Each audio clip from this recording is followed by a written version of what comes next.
পরীক্ষার সময় ডিরেক্ট আর indirect speech নিয়ে বেশ টেনশন হয়, তাই না? একদম চিন্তা করবেন না। চলুন আজ আমরা একসাথে এই টপিকটাকে এমনভাবে বুঝে নিই যেন পরীক্ষার হলে একটা নম্বরও কাটা না যায়। আচ্ছা, তাহলে দেখিনি আমরা কিভাবে এগোব।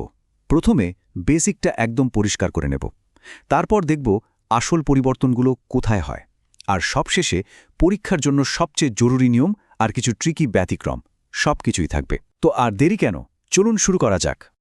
দেখুন তো এই বাক্যটা, এইরকম কথা তো আমরা সারাদিনই বলি বা শুনি, তাই তো? কিন্তু মজাটা হলো যখন এই একই কথা পরীক্ষার খাতায় নিজের ভাষায় লিখতে বলা হয়, তখনই আসল খেলাটা শুরু হয়। আর গ্রামারের ভাষায় এই খেলাটারই নাম হলো ডাইরেক্ট থেকে ইনডাইরেক্ট স্পিচে যাওয়া। তাহলে আসল প্রশ্নটা কি দাঁড়াচ্ছে, যে কারো বলা কথা হুবহু কপি না করে মানেটা এক রেখে নিজের ভাষায় রিপোর্ট করব কিভাবে? বিশ্বাস করুন, আর কয়েকটা মিনিট সাথে থাকুন, দেখবেন পুরো ব্যাপারটা জলের মতো সোজা হয়ে গেছে। তো চলুন একদম গোড়া থেকে শুরু করা যাক, মানে ডাইরেক্ট আর ইনডিরেক্ট স্পিচ। এই দুটো জিনিস আসলে কি, এদের মধ্যে মূল পার্থক্যটা কোথায়? ব্যাপারটা কিন্তু খুবই সিম্পল। একদম সহজ করে বললে, বাঁ দিকে যেটা দেখছেন, নীলিমা যা বলেছে ঠিক সেটাই ইনভার্টেড কমার মধ্যে তুলে দেওয়া হয়েছে, মানে এক কথায় হুবহু কপি পেস্ট। এটাই হলো ডিরেক্ট স্পিচ। আর ডান দিকে দেখুন, নীলিমার কথাটা অন্য কেউ নিজের ভাষায় গুছিয়ে বলছে, অর্থ কিন্তু একই, শুধু বলার ভঙ্গিটা আলাদা। আর এটাই হলো ইনডিরেক্ট স্পিচ বা রিপোর্টেড স্পিচ। এবার একটা এক্সাম টিপস দিই। পরীক্ষার খাতায় ডাইরেক্ট স্পিচ চেনা কিন্তু খুবই সোজা। শুধু 3টে ক্লু খুঁজবেন। প্রথমত, ইনভার্টেড কমা থাকবে। দ্বিতীয়ত, সেড বা টেলসের মতো রিপোর্টিং ভার্বের পর একটা কমা থাকবে। আর তৃতীয়ত, ইনভার্টেড কমার ভেতরের প্রথম অক্ষরটা ক্যাপিটাল লেটারে হবে। এই 3টি জিনিস দেখলেই নিশ্চিত হয়ে যাবেন এটা ডাইরেক্ট স্পিচ। আচ্ছা, চেনার উপায় তো জানা হলো, কিন্তু আসল কাজ তো হলো এটাকে বদলানো, তাই না?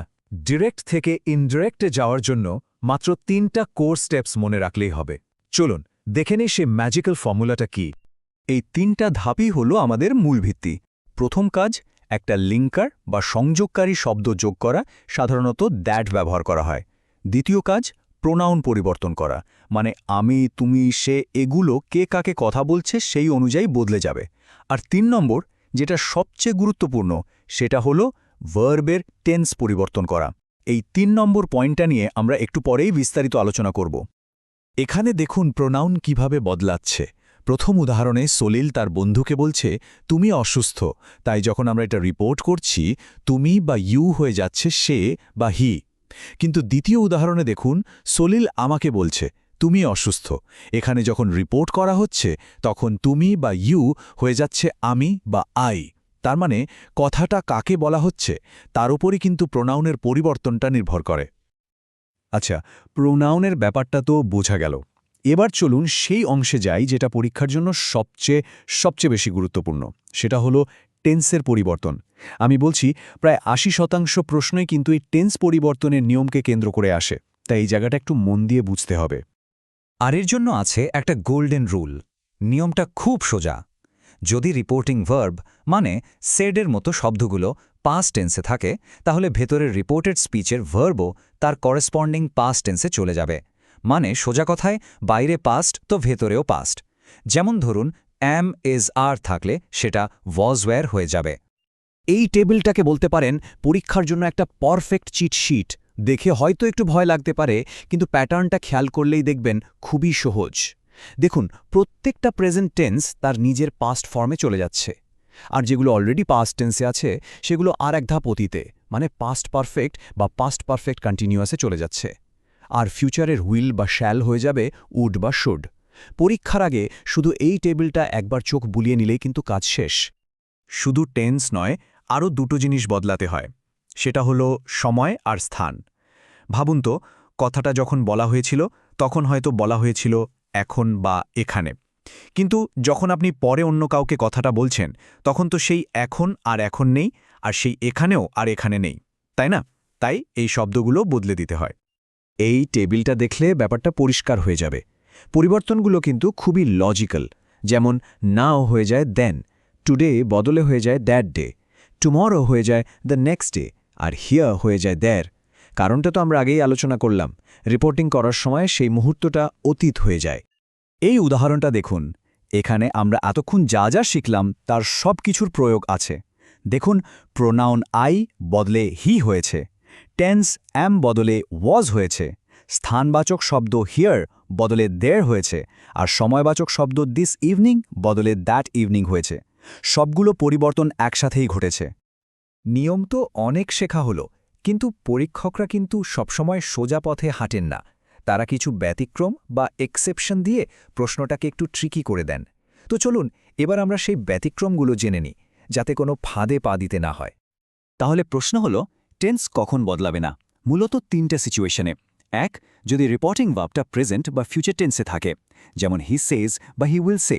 2, যদি ভেতরের কথাটা একটা ইউনিভার্সাল ট্রুথ বা চিরন্তন সত্য হয়, যেমন সূর্য পূর্ব দিকে ওঠে। আর 3, যদি কথাটা কোনো হ্যাবিচুয়াল ফ্যাক্ট বা অভ্যাসগত কাজ বোঝায়। এই 3 ক্ষেত্রে ভেতরের টেন্স যা আছে ঠিক তাই থাকবে, কোনো পরিবর্তন হবে না। এই উদাহরণটা দেখুন, এটা খুব ভালো করে বুঝিয়ে দিচ্ছে কেন নিয়ম অন্ধের মতো মুখস্থ করতে নেই।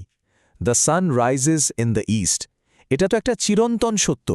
শিক্ষক কথাটা অতীতে বলেছিলেন ঠিকই, কিন্তু সূর্য তো আজও পূর্ব দিকেই ওঠে, তাই না? সত্যটা তো বদলায়নি, তাই এখানে রিপোর্টেড স্পিচেও রাইজেসই থাকবে, কোনো মতেই রোজ হবে না। এটা কিন্তু পরীক্ষার একটা খুব কমন ট্রিক কোয়েশ্চেন। আর মডেলসের ক্ষেত্রে নিয়মটা আরও সোজা। মূলত মনে রাখবেন, মাস্ট থাকলে সেটা সাধারণত হ্যাড টু হয়ে যায়, কিন্তু শুড বা অট টু এগুলোর কোনো পরিবর্তন হয় না। আর হ্যাঁ, এটা একটা স্টাইলের ব্যাপার। সেড টু মি এর জায়গায় টোল্ড মি লিখলে শুনতে বেশি ভালো লাগে। তো আমরা প্রায় পুরো বিষয়টা কভার করে ফেলেছি। চলুন এবার পরীক্ষার আগে ঝটপট রিভিশন দেওয়ার জন্য সব পয়েন্টগুলো এক জায়গায় দেখে নেওয়া যাক। এই স্লাইডটা হলো আমাদের ফাইনাল রিভিশন চেকলিস্ট। পরীক্ষার ঠিক আগে নিজেকে এই প্রশ্নগুলো করবেন। আমি কি লিঙ্কার, দ্যাট যোগ করেছি? প্রোনাউন কি ঠিকমতো বদলেছি? রিপোর্টিং ভার্ব অনুযায়ী টেন্সের পরিবর্তন কি ঠিক আছে? সময় আর স্থানের শব্দগুলো বদলেছি? আর সবচেয়ে বড় কথা, কোনো ব্যতিক্রম, যেমন ইউনিভার্সাল ট্রুথ, আছে কিনা সেটা খেয়াল করেছি? এই কটা পয়েন্ট মাথায় রাখলেই প্রস্তুতি একদম পারফেক্ট। আচ্ছা, সব শেষে একটা ছোট্ট চ্যালেঞ্জ। এই বাক্যটার ইনডিরেক্ট স্পিচ কি হবে? The boy sad 2 and 2 make 4। একটু ভাবুন তো, এখানে কি টেন্স বদলাবে? আমরা যে ব্যতিক্রমের নিয়মটা শিখলাম সেটার কথা মাথায় আনুন। উত্তরটা যদি নিজে নিজে বের করতে পারেন, তাহলে বুঝবেন পুরো বিষয়টা আপনার কাছে একদম পরিষ্কার হয়ে গেছে।